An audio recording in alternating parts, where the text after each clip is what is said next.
I'll never give up Aboriginal affairs as long as I've got the fire in my belly.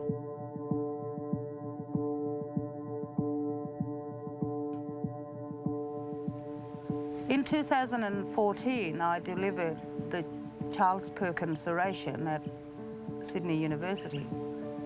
In the oration, I explored how self-determination has been a long struggle, a long fight, and that there has been continued resistance by governments and political leaders, institutions and systems to even believe in the thought of Aboriginal and Torres Strait Islander people having the right and the ability to make decisions about our lives and the matters that impact us. When I was asked to deliver the oration in 2008, we'd just started talking about establishing the Charlie Perkins Fellowship Trust, which was to get Aboriginal and Torres Strait Islander people into the first-class universities in the world, in both Oxford and Cambridge. In my oration, I focused on human rights and particularly how those human rights related to Aboriginal and Torres Strait Islander people. Are Aboriginal and Torres Strait Islander people's voices heard? Are we engaged in a co-design system? And at the time, they weren't. It was such a privilege to see that the Parliament actually formed a parliamentary committee of human rights scrutiny of legislation in 2011. Now, they were outcomes of the speech, and so, I call on all to think that, don't think that your voice cannot be heard. There are some times in public life where you really do feel absolutely empowered and blessed to be able to give an oration like the Charles Perkins Oration. I did the Charles Perkins Oration in 2018. It was called Truth-Telling, as relevant then as it is today. Australia hasn't been good at owning its truth. Truth liberates a nation, and the story of First Peoples in this country has to be told truthfully.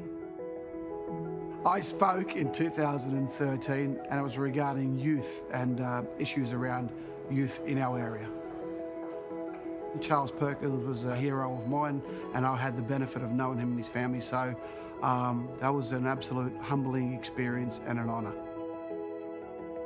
The strength-based lens is really important for our young ones to see.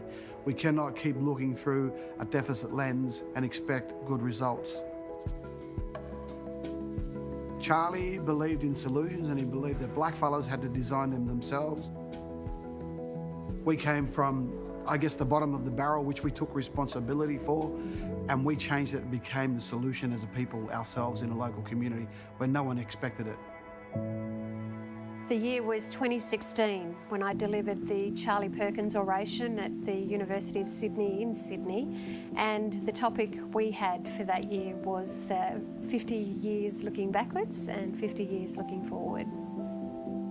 The theme of 50 years back and looking forward 50 years did centre around the fact that we were coming together to commemorate the 50th anniversary of when Charlie Perkins graduated from Sydney University. He was the first university graduate. One of the things I did highlight in the speech was we have one of the highest incarceration rates, and unfortunately still do in Australia, of First Nations people. And the only way people could earn a degree or some kind of trade or qualification was by being in prison. Everything I spoke about in 2016, we still speak about in 2020. And my concern is that we're still going to speak about it in 2050, but we shouldn't. And I spoke about the urgency then, and I still speak about the urgency now.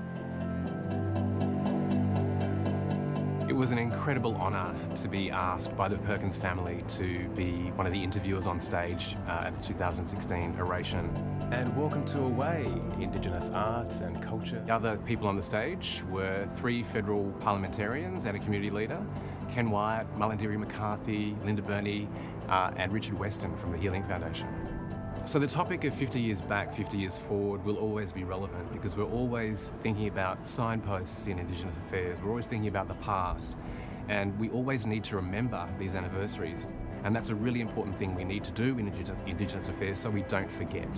The thing that resonated with me the most was Malandiri McCarthy when she was talking about a personal memory she had of Charles Perkins. And one of the things Charles Perkins said to her was, regardless of all the good things that happen to you in your life, never leave anyone behind. And that really resonated with me, still resonates with me, and it resonated very strongly with the audience.